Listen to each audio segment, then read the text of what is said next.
Hi friends, welcome to my YouTube channel. आज Hindustan Unilever limited का fundamental analysis समझेंगे। इसके लिए हम एनालिटिक्स का यूज करेंगे।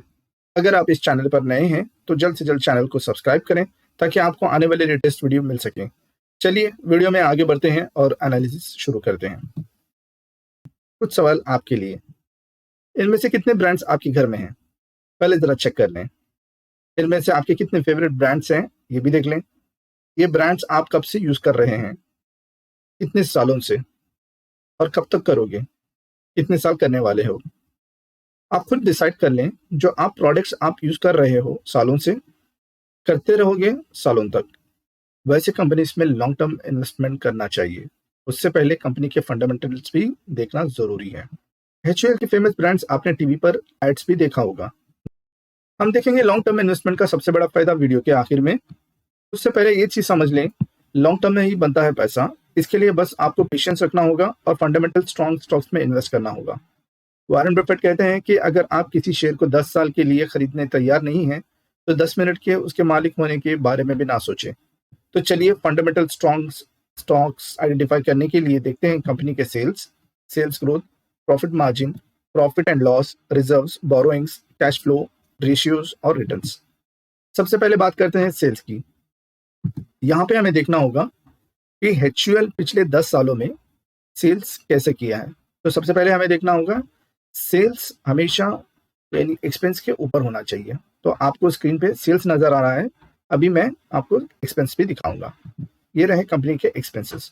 तो आप देख सकते हैं कंपनी का यहाँ पे सेल्स और एक्सपेंसेस के बीच में शुरुआत में गैप कम नजर आ रही है, लेकिन अभी पिछले 5 सालों में आप देख सकते हो कि गैप ज्यादा होते नजर आ रही है। इसका मतलब क्या है, कंपनी की जितना गैप सेल्स और एक्सपेंसेस के बीच में है, तो यानी कंपनी उतना ज्यादा मुनाफा कमा रही है। हाँ, याद रखें कभी भी सेल्स यानी ये देखिए एग्जांपल है, येलो कलर की लाइन सेल्स वाली है और कंपनी की एक खर्च है, यानी कंपनी की सेल्स कम है लेकिन खर्च यहाँ पे ज्यादा है। इसका मतलब क्या है, कंपनी मुनाफा नहीं बना रही है। तो ये चीज हमें यहाँ पे देखना होगा।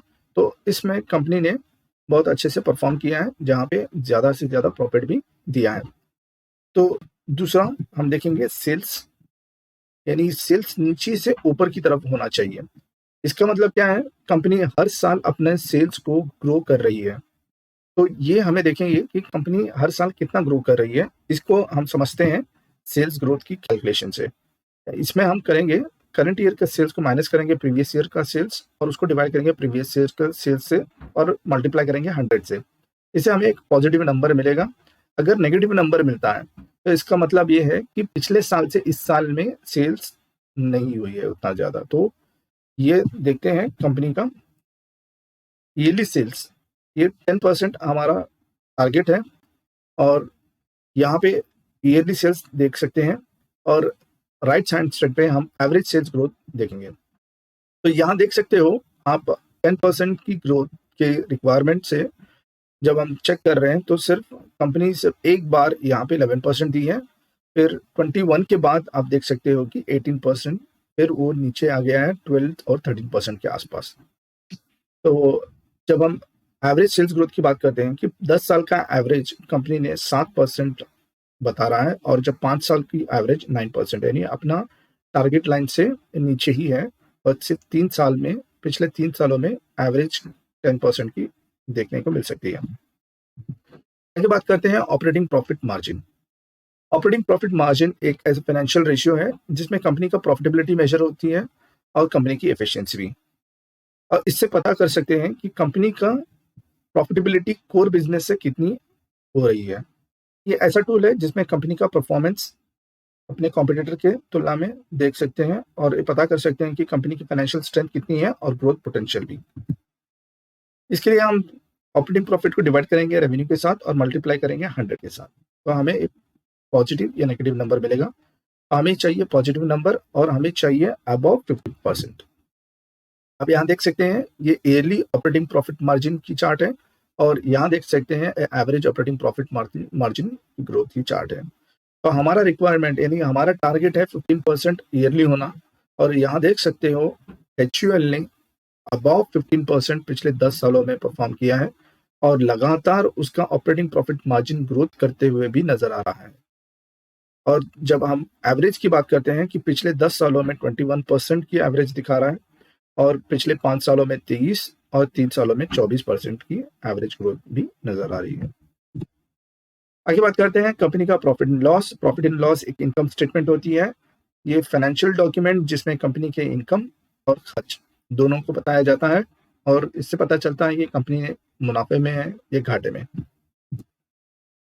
हम देखेंगे कि कंपनी HUL पिछले 10 सालों में किस तरीके से परफॉर्म किया है। यहाँ देखेंगे ये कंपनी के सेल्स, ये रहे कंपनी के खर्च, और सेल्स और खर्च जाने के बाद ऑपरेटिंग प्रॉफिट ये इतना बनाई है, और सारे खर्च जाने के बाद यानी टैक्सेस वगैरह पे करने के बाद नेट प्रॉफिट इतना बनाई है। येलो बार्स में आप देख सकते हो कंपनी का जितना ज़्यादा बड़ा येलो कलर की बार नज़र आ रही है उतना प्रॉफिट बनाई है। तो हमने ऑपरेटिंग प्रॉफिट मार्जिन भी चेक कर लिया था, जो कि आप देख सकते हैं हमारे टारगेट लाइन ये है 15%, उसके अबव है। आगे हम बात करेंगे रिजर्व्स और बोरोइंग्स। रिजर्व्स और बोरोइंग्स पे हमें ये देखना है कि कंपनी जो प्रॉफिट कमाई वो तो कितना कंपनी के पास है, और बोरोइंग्स यानी कंपनी ने कितना अपना डेट बढ़ाया है या घटाया है ये देखना होगा।